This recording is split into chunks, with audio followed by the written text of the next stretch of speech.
Welcome to this brand new episode of Casted to the King. Sorry for the long wait, but it's worth the wait. I'm your host, Joshua Mickle, and we are going to get right into it with today's topics. It's compact, but we're going to get into some details of what's been happening lately and some things that just dropped as early as today and as little as a few months, like a few weeks ago. But we're going to get right into it. And that is this. We're going to start off a little bit with some news that really has me percolating my eyebrows a bit. And that's this. We know a while back that Lionsgate has won the bidding war to be the distributor for the Resurrection of the Christ sequel movie for Mel Gibson, the follow-up to Passion of the Christ. And then what percolated out of that report, was unconfirmed, but it was out there that this would be split into two movies, like a two-parter for the Resurrection of the Christ. And at the time, I did not want to talk about that because it just seemed like pie in the sky sort of thing. But turns out that is the case, as we are going to be getting two dates for Resurrection of the Christ, with the first part dropped both in 2027, not since The Matrix, I believe, where you had a sequel and then the follow-up to that sequel released in the same year. Whereas we have right here, with part one releasing on March 26th of 2027, which is by then it'll be Good Friday. And then part two release on May 6, 2017, which, if you think that's a random date, it actually isn't. It is actually Ascension Day, May 6th of 2027. So, we have the release dates. We have confirmation that this is finally coming out in 2027 after almost 10 years. By the time the movie comes out, it would have been 10 years when we first heard word of a sequel being announced to Passion of the Christ. And I remember where I was and who I was with when this dropped. I was with my wife, and I believe, I was with my wife, and I think Sarah Blair was with me to discuss me filming her wedding back on near Chesapeake Square at a Chick-fil-A, when I got the ping dropped to my phone that this was actually happening. That's how long this has come along. Now, as to why this may percolate my eyes as to this particular news, do I think this is a good idea? If they have the footage and a lot is being shot, per se, then maybe you can split it. But then again, from what we gather from what Mel and Jim have said, Jim Caviezel, who plays Jesus, what Mel Gibson and Jim have said behind the scenes for the last number of years, is that this film takes place during those 3 days of Jesus' descension into hell and then his resurrection on Easter, which is what we see on the last shot of the first movie. Now that I'm thinking about it, that this is probably how it's being split, in my opinion. I think, now that I'm thinking about it, that part one deals with those 3 days, and then part two deals with the actual 40 days of Jesus being resurrected, and then coincidentally on Ascension Day it will show Jesus being ascending into heaven. Do I think this is a good idea? I honestly don't think so.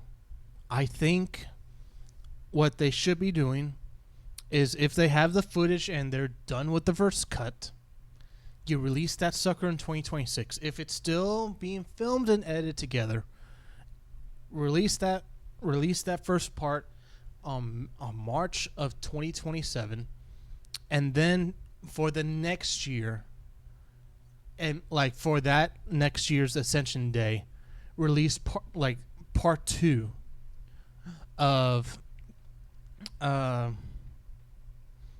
this Resurrection of the Christ dueling parts. And then do what you did. I mean, do what Spider-Verse did, and do what Avengers did, where you announce part 1 and 2, but after you push dates, you give the third movie a new title. Have this second movie, in my opinion, be The Resurrection of the Christ, and then the third movie be called The Ascension of the Christ. Then you have your trilogy of films: Passion, Resurrection, and Ascension. That be my 2 cents of how to handle this, but I say that because of what we have seen at the box office of films being released in theaters, and then people have the cojones to wait for about 40 days before it's available on demand and free on streaming. Whereas if you release these films March, off month of April, and then May, I mean, it would be interesting to have like the analytics of that. It's almost 1 month, like the 26th of March and the 6th of May in the same year. You're looking at just over a month. Like, it would be interesting to see what Lionsgate does with their theatrical plan for part 1 if these dates hold, because there's a chance you can have overlap with the second part. And then for folks that haven't seen the first part, you're going to get one the following. They're going to get confused as to why part 2 is releasing while part 1's in theaters for some places. Or you'll have some people that will wait for part 1 and part 2 to be available in theaters, and then you can have a back-to-back viewership of said movie. Now, what that means for movie theater screens is up in the air. I think some theaters will have to do double features.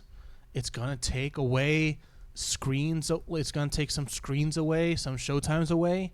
If you're doing double features like that, if this film makes as much money as as the first one did, with just over $600 million off a super cheap $30 million budget, and still today, unless Deadpool and Wolverine broke that record, the highest grossing rated R film in film history. It's going to be interesting, and I look forward to seeing it in theaters, but I would not be surprised if we hear in the next year or so they push back part 2 to May, wherever Ascension Day is in 2028, if you want to have that timing line up. And then the reason be of why they're pushing it back is because you either hear one of the following. You're going to hear that we want to give this film, like the first part, The Resurrection, some room to breathe and a lot of money they can make off the box office. Or you're going to hear the second reason being, we're still editing together the cut. We have to do some pickup shots, and we want to make the third film just right to finish off this trilogy of the Mel Gibson Christ trilogy. You're gonna hear either those two explanations if the dates do get pushed.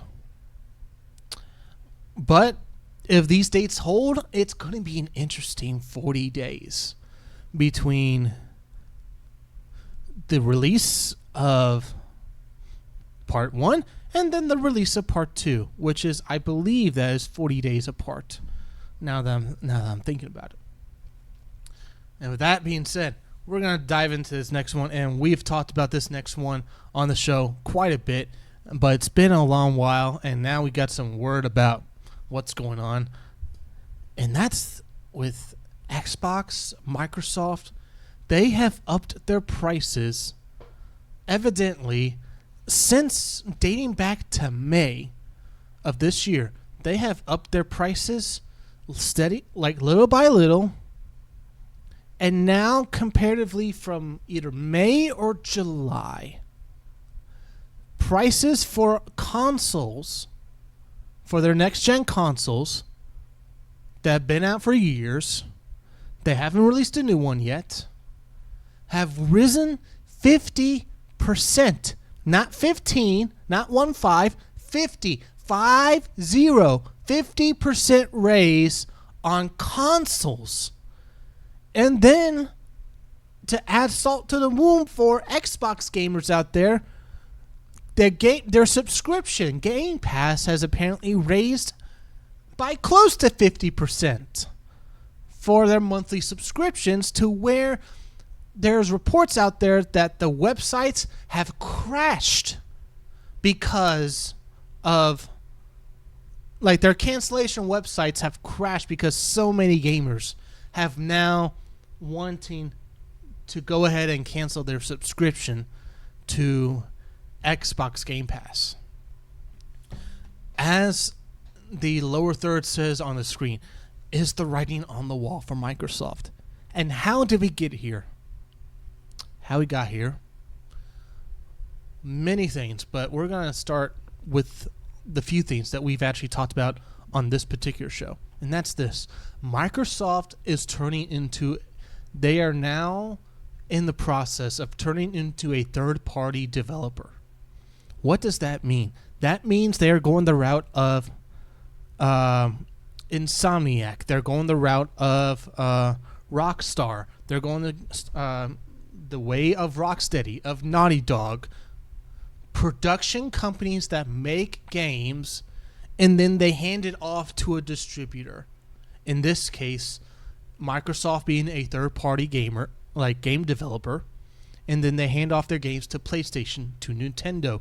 If another console comes out in the next decade or so, if one does, because right now, PlayStation has won the console wars. They are running away with console sales. And for those that are wondering, when's the PlayStation 6 coming out? It's not going to be coming out until another year or two, according to PlayStation themselves, saying that the earliest you would get it is 2027. And it feels like a while ago we just got the PlayStation 5. When did the PlayStation 5 come out? Like, was it really 2020 or 2021? I honestly can't remember off the top of my head. But with that being said, the writing is on the wall for Microsoft. They, with this move right here, they are doing it's an odd move, but their actions are indicating that they are getting away from the console making business and getting into the IP, the content creating business. And we see that on full display of more games, more Microsoft exclusives now being available on Nintendo, the Switch 2, the Nintendo Switch 2, and to PlayStation 5. And we report on the show that Halo is going to be making that jump to PlayStation at some point. We got a Halo crossover going on with Helldivers 2 with a Halo crossover on PlayStation. So technically, Halo is on PlayStation 5, but via a different game. So we'll see if that actually still comes to fruition if a proper Halo game, the Master Chief Collection in particular, does make the jump from Xbox to PlayStation and Nintendo. But I think Xbox's console days are numbered.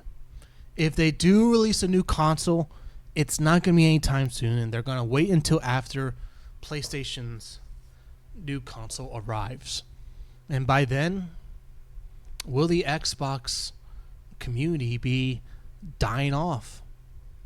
Because they would have made that jump from Xbox to PlayStation because they see that the Xbox games are available on PlayStation, and PlayStation has more games to offer when you add in those Xbox games for those gamers that are making that jump to Sony. So we'll see how that turns out. And as a former Xbox gamer, it's been a long time coming. I've been on PlayStation again since 2018. I started out on PlayStation 2. Got back in PlayStation when Spider-Man was a PlayStation exclusive. And with that, we'll wrap it up with that topic. And the next one will be one that I have been waiting for since 2021. And that is this. The header of this show. David, this animated project that has been in the works, there's a demo video you can watch online of the first footage of this animated feature, David, back in October of 2021. Over 4 years ago, we got our first look at this demo of what this could be. And the developers behind this movie have flanked out there that they have developers from Disney, DreamWorks, and Pixar from films like Prince of Egypt, Frozen, Big Hero 6, WALL-E, when you get down Tangled is another one. How you get down the resumes of these animators, these developers, and these storytellers of the resume that they have is quite astounding for Academy Award-winning films that they got behind this project. And year after year, this film needing to build the funds it needed to make it on a interesting platform of how they have, I think it's, this may be wrong of what I'm about to say, but from my understanding is that Angel Studios and Slingshot, who produced this film, have a funding system called Angels Guild, where you put in X amount of dollars towards a project and it gets made, almost like a GoFundMe for filmmaking. Essentially, they've been doing this since 2021. Angel Studios, best known for The Chosen. And they really put their foot, they really broke open the doors theatrically when they acquired The Sound of Freedom from Disney and 20th Century Studios. When they acquired that film from them, when they had no plans of releasing it, it was sitting on the shelves collecting dust since 2019. They come out with that film, pay Disney a sum of money, and they make back that sum of money and more money on top of that. And at the time, I believe I said either on this show or on my socials that the box office for Sound of Freedom is going to propel not only multiple projects they want to do more theatrically, but finally give this film the funding it needed to get this film over the finish line. And just a few days ago, we got our first look at David with a song from famous Christian artist. First name is Phil Wickerman, or I don't know how you pronounce his last name. From Phil with the song Follow the Light. First ever look at the animation and I guess the feature song of the film, Follow the Light. Looks fantastic. The animation looks really crisp and good. And it really, it's going to be, for me that's been following this film for the better part of 4 years because because this film has gotten, been in my ads, per se, on Facebook for the better part of 4 years on my Facebook feeds. And seeing concept art of what this film could look like. And as I try to bring up another photo right here, there was actually concept art they did with David and Goliath. And as I bring this down off the page right here, you can probably see right there. Yeah. That's concept art from over 3 years ago. That is how much time, how much they've had to put in effort to make this movie, and quite frankly, how much money they needed to raise to make this movie. And it is finally getting its shine in the lights with a release date of December 19th of 2025. This is on the levels of John Wick. This is the levels of the first John Wick in terms of announcing release date and how quick you get it and how late you get a trailer. Why do I say that? Because no one, I believe it was 2014. That's how long John Wick has been around. You have to go back to 2014, I believe, where no one had heard of John Wick at all. No one had heard of him. And then the film releases in September. A month out, Lionsgate drops the first ever trailer to it. First one ever. And you're talking about a marketing blitz of less than 2 months. And that film not only was good, but it made money at the box office for Lionsgate. And now, I think we're seeing a similar play here with David. Angel Studios, which made a lot of money and a lot of groundwork of support for Sound of Freedom, to flock out to that film and it made money for Angel Studios. Now you have to look at this film. A release date of December 19th. Why is that date specific? That date is specific because another film, a big film, a really big film, is coming out that same day too. Avatar, Fire and Ash. The third James Cameron Avatar movie comes out, and that is that same day. And it's because of that, David's going to do well at the box office. Why? How is that mathematically possible, you may ask? Aren't folks going to not see David as much as Avatar? Yes. But there is a logical and analytical answer to this. And that's this. Different demographics. What happened when Barbie and Oppenheimer came out? Two different films catering to different audiences, but it had crossover appeal. What happened when you had Jurassic World in 2015 come out and you had Inside Out come out as well? Same time, both films made bank because not only did it cross two different demographics, but it had cross-pollination potential and it had cross-pollination results. We had that in 2015 with Jurassic World and Inside Out.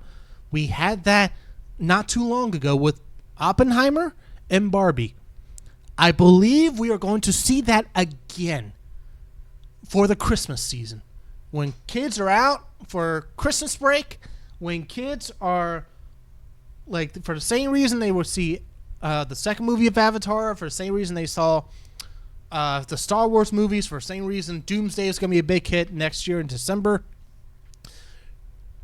Both films, we know Avatar is going to be making bank. It's James Cameron. We can't be doubting the man anymore. He just makes money. But for David, they are going to get their rake and share the box office as well. They are going to be finishing in the top 3 at the box office with Avatar. And as I impromptu try to bring this down here, movies coming out December 19th, 2025. And because of this, Angels' other film, Zero AD, gets pushed back and takes that same slot that it once held for Angel Studios, now with this impromptu announcement.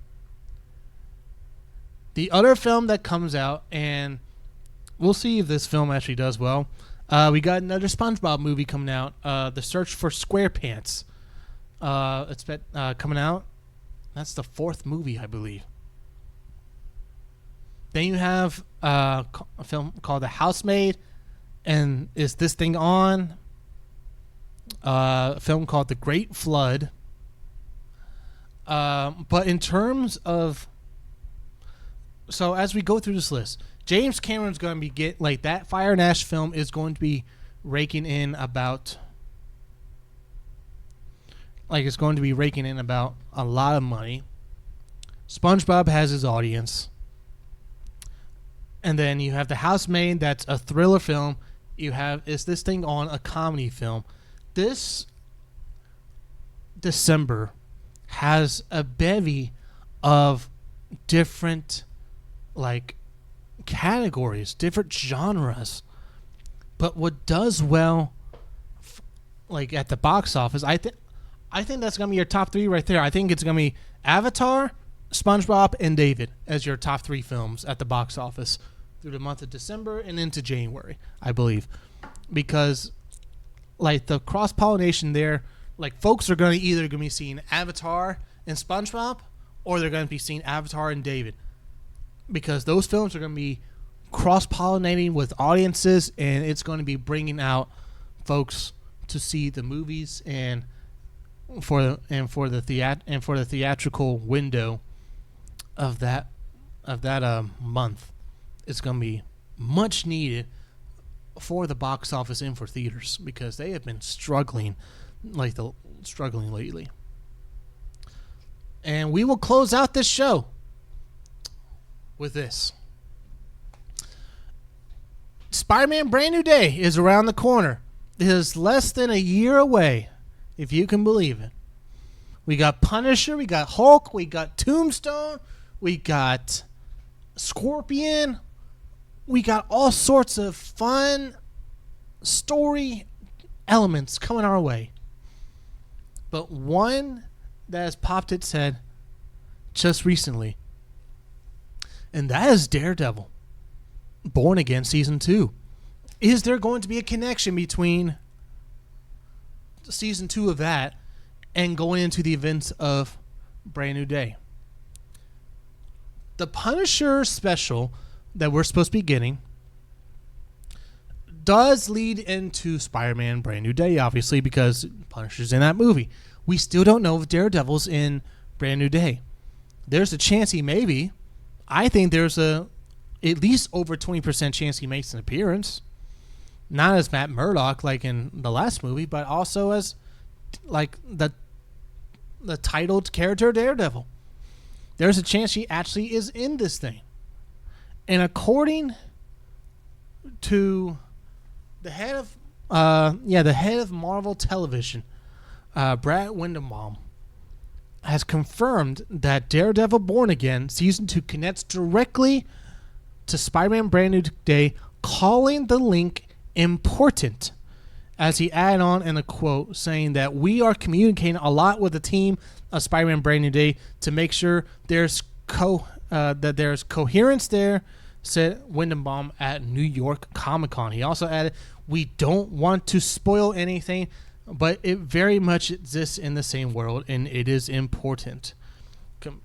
Saying that he compared the comics, saying that just like Daredevil and Punisher books show New York differently than Spider-Man, they're still exist in the same universe. Everything lines up, and impacts are felt. Now, for those that are pessimistic about Daredevil storyline cross-pollinating into a movie with Spider-Man, they can take that and say, hey, it's the same universe. We know that, but they're never going to cross-pollinate with each other. Well, wrong, because they casted Punisher in this movie. And apparently whatever happens in season 2 is going to have chilling impact to what happens in Brand New Day.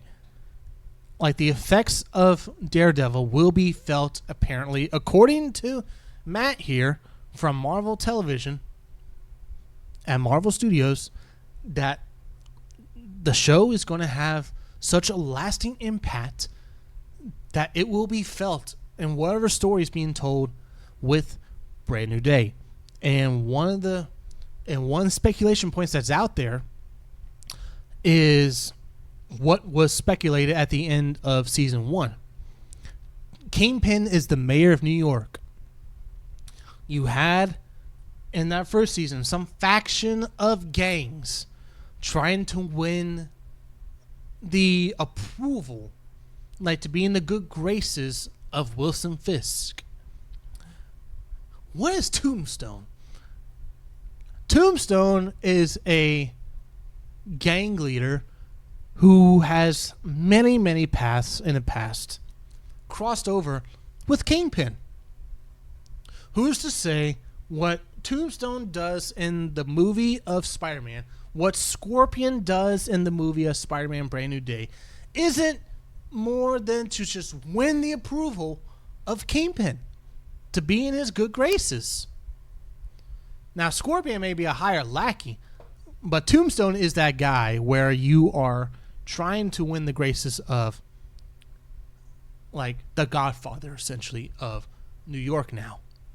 And Punisher, now being in this movie, now lends credence that he's trying to take out these gangs, he's trying to get rid of them, and then Spider-Man along the way has to foil the plans of Punisher because he's trying to kill them, and Spider-Man's like, no, you can't do that.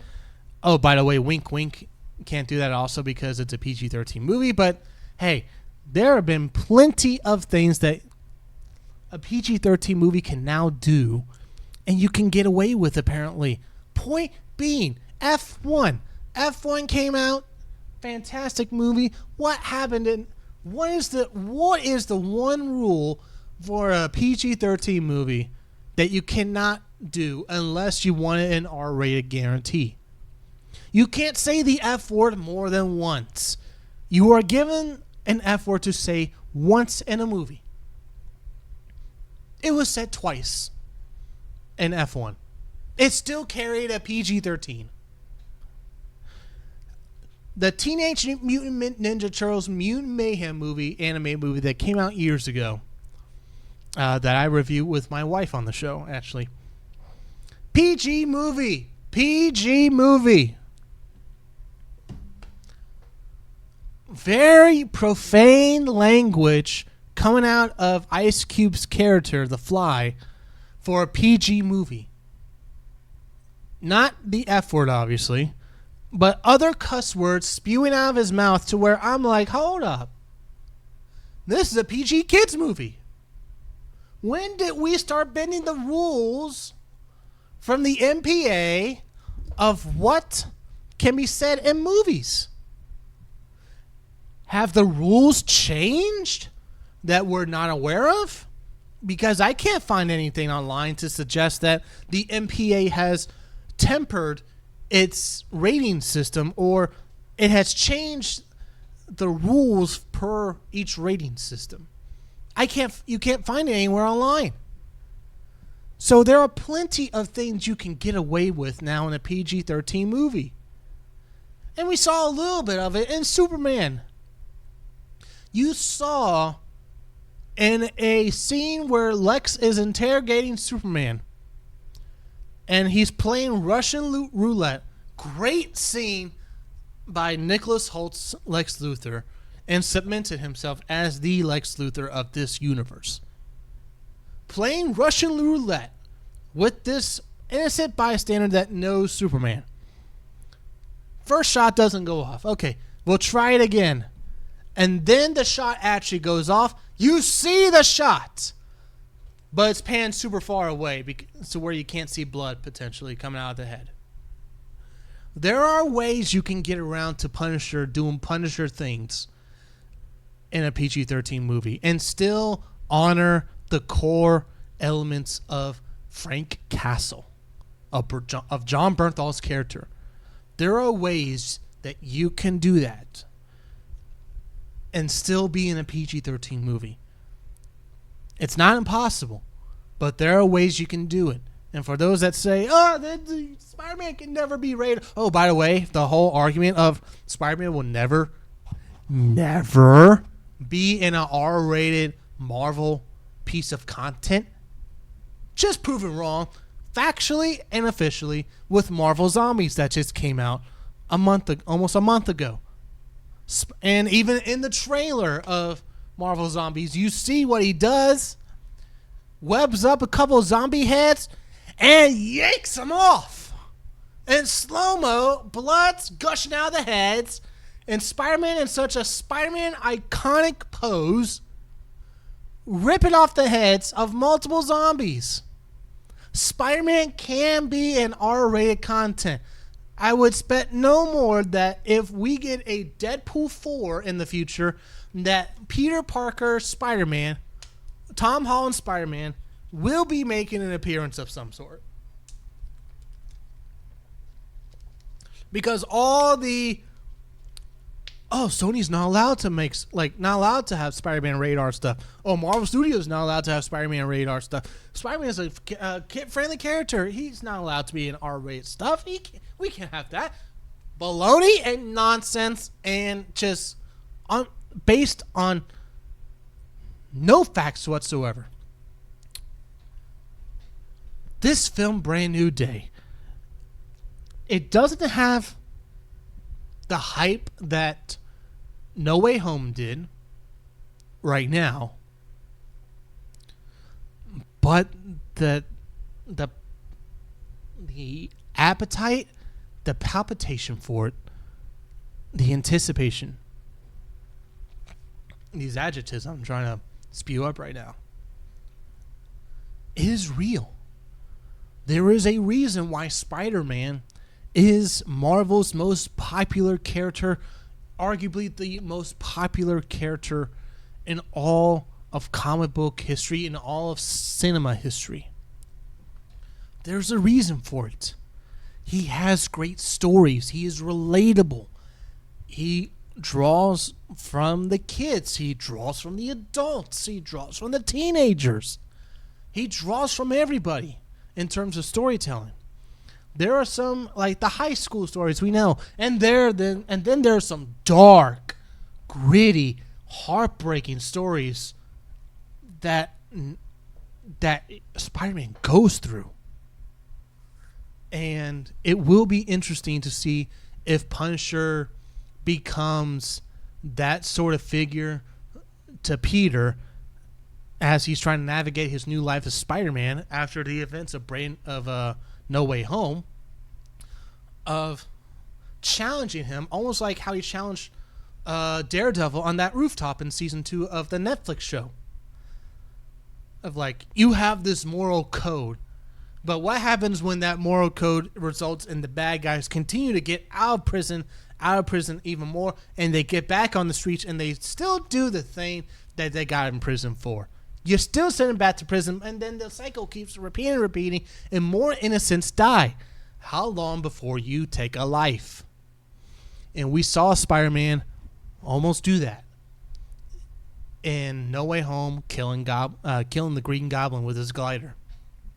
We saw the struggle there, and I think we are going to be seeing on film Punisher exploiting that, whether for. It's not going to be for nefarious reasons, because he's not a bad guy. He's just a guy that's just trying to kill badder guys than him. He's an anti-hero for a reason.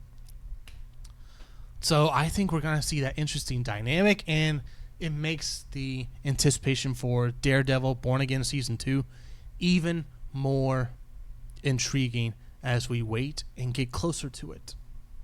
And with that being said, we will close out the show on that awesome note. And with that being said, my name is Joshua Mickle, Until next time, guys, keep kicking it to the king.